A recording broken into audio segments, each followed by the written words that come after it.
Okay, this is a quick video on a classic problem, the force on a dielectric from a capacitor, rite of passage problem. If you don't know what those words mean, then you are not going to like this video. I have other videos that will explain what these things mean.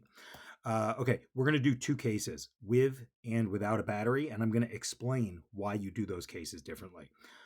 So this is a capacitor. It's just a couple of charged plates. Presumably they've been charged by a battery. And we talk about the voltage across the capacitor as Q over C, the capacitance. And for a parallel plate capacitor, that's how the capacitance is defined. Okay, now the fact that you have a voltage there actually means that there is an electric field hiding between the plates. That's where voltage differences come from. What that means is that between the plates, there is a field. And we normally use Gauss's law to find the electric field, and it's uniform in the plates. And then at the outside of the plates, this guy is actually called the fringe field, and it is essential to understanding this problem. In other words, if you just make the approximation that the electric field is constant, the dielectric does nothing. Let me explain why. Here you have a dielectric.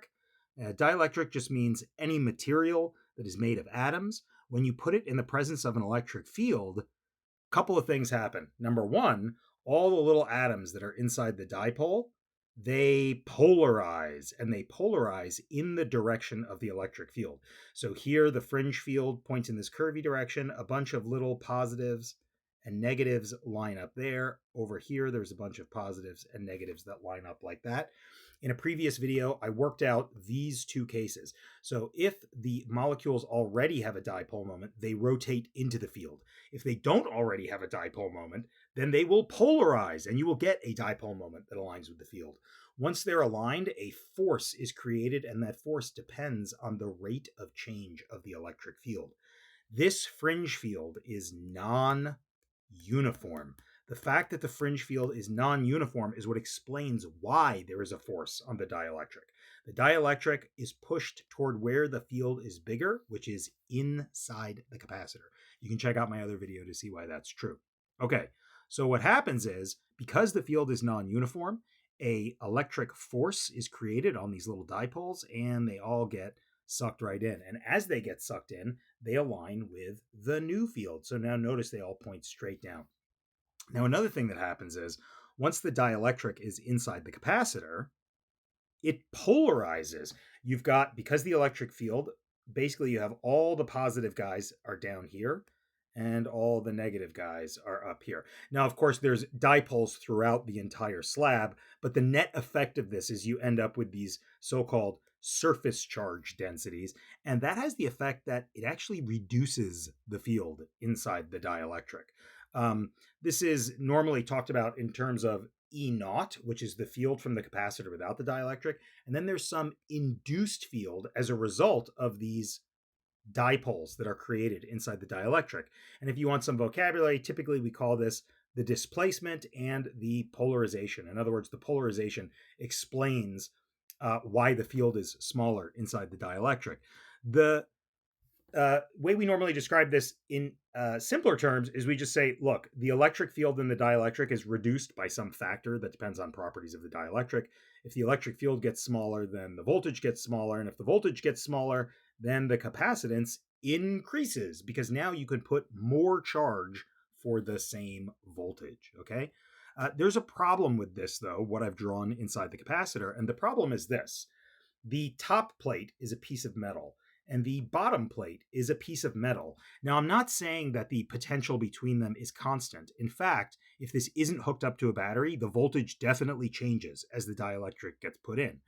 The problem is that whatever the voltage difference between them is, it has to be the same no matter where you look. In other words, if I cross here, I have to get the same voltage as if I cross here. And right now, the distance is the same, but the electric fields are not, and that is bad news. So what ends up happening is the plates rearrange their charge in such a way to make the electric field the same everywhere. Thus, you end up with the same potential difference regardless of where you cross the plates. But you can imagine that this creates quite a headache trying to figure out what the electric field even is that is acting on this dielectric. So if our plan is somehow to figure out what the force on the dielectric is by considering the strength of the electric field, that's really bad news, because as the dielectric slides in, the polarization changes. As the polarization changes, the surface charge densities change, and that in turn induces more change in the polarization. It is an enormous headache, and so the reason why you do the problem the way you do is because it's too hard to do with fields. Instead, we're going to use energy. Capacitors store energy, and if you want to know the force on the dielectric, look at how it changes the amount of energy stored in the capacitor. So that's the plan for this video. I wanted to justify why you do it the way you do. Why do you have to use energy? Because the fields are a mess. But what actually causes it is this fringe field, this non-uniform field. Okay, so we'll do this a couple of cases. Case one, we'll do it with fixed charge, no battery. So because the charge is fixed, I'm going to express the energy of the capacitor in terms of the charge. That's a constant. So if I differentiate, it just gets pulled out. And so this is a little chain rule action here. The derivative of 1 over c is minus 1 over c squared. And then you have chain rule dc dx. Okay, so the question is, what is the capacitance here? You may have seen before that if you slide a dielectric partially between a capacitor plate, you can treat them as if they're in parallel. One way to see that is, look, this is what we were talking about before. If you cross here, you have to have the same voltage difference as if you cross here. That means that you can consider this one capacitor and this another capacitor. And since the voltage differences across those two capacitors are the same, they must be treated as if they are in parallel. What this means is we can use the formula for combining things in parallel. And what determines the area here in this case is area 1 and area 2. Now notice the area depends on how far in the dielectric has slid. And so what we usually opt to do is we say, okay, it's some length times some width. And then whatever's left over, that's this. This is the leftover length times the leftover width. So that is CEQ. In other words, we get it by treating the capacitors as parallel. And in that case, we can take the derivative pretty easily. You end up with something that looks like this. That means that without considering the fields at all, we're actually able to get a formula for the force on this dielectric. The force is this guy. So I just bring it right down here. I plug in my formula for dc dx, and that's it. I'm done. You may say, what is c of x squared? Well, look, c is ugly. It has a bunch of x's in it, so I'm just going to call it c of x because I don't feel like cluttering it all up, okay? So that is our first result. With fixed charge and no battery, the force is something that depends on how far in the capacitor is, and otherwise depends on the dielectric constant of the material, okay? Now, what's next? Let's do fixed voltage battery. And a totally reasonable thing to do in this case is to say the following. You say, look, in this case, let's use a half CV squared because V is constant. We just said V is constant, so we'll use the other form of energy, and you end up with something that looks like this. Now, if you do that, you end up with this. So I basically have the same formula I had before, except something's very different. Notice I have a minus sign. This implies that the dielectric is pushed out of the material, but that is garbage. That doesn't make any sense. The dielectric gets polarized, and those charges get attracted no matter what. It can't possibly matter whether a battery's been hooked up or not. That means that we've done something terribly wrong. This is wrong. It's a common mistake, too. I see it a lot. There's some videos where this is done incorrectly. Now, what is wrong with it? Because we took the derivative correct. That's not the issue. What's wrong with it is this. We have completely misused this formula. Because the battery is here, we have to be careful about what we mean by the energy, okay? So one thing to recall is that the electric field inside the dielectric gets smaller because of that polarization we discussed.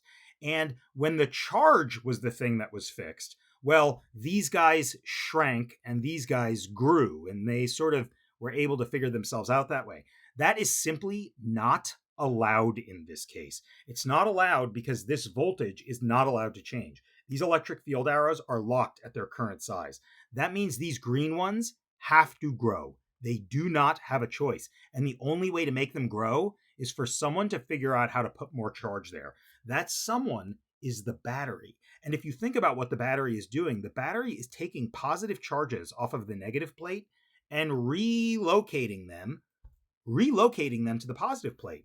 That means that the battery is moving tiny bits of charge across the potential between the plates, which is V naught. The battery is doing work on this system. Typically, when you say F equals minus du dx, you mean the potential energy stored in the electric field decreases as the field does work. Okay, that may be true, but there are other things here doing work other than the electric field, and that other thing is the battery, and it absolutely has to be included in order for this to work correctly. Let's account for the force correctly, okay?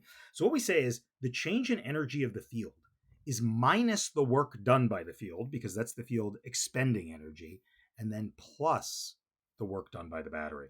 We said before that the work done by the battery is V naught times dq, and of course the work done by the field is the force the field exerts on the dielectric times however far you move it. Okay, so this is an easy rearrangement. We can solve for the force. The force looks something like this.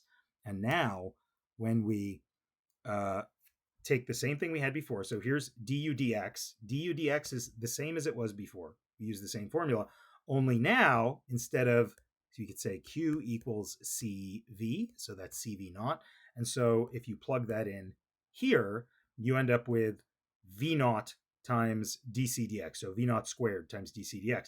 So notice now you have the same term, more or less, only this one's negative and it's a 1/2, and this one's positive and it's a 1. And so you end up with just one positive term at the end. In other words, the force is still positive. Notice there's no minus sign there. And that is the way it has to be. The force still obeys those crazy electric field formulas we had before. It's just too hard to use them. But if we want to use energy, we have to use energy correctly. Notice this is actually the same formula I used when there was fixed charge, only in that case, it was a special case. D work done by the battery equaled 0 in the first case because there was no battery. Okay, so 2 cases. I wanted to explain why we had to use energy. I wanted to explain where the force was coming from. And you end up with 2 different results.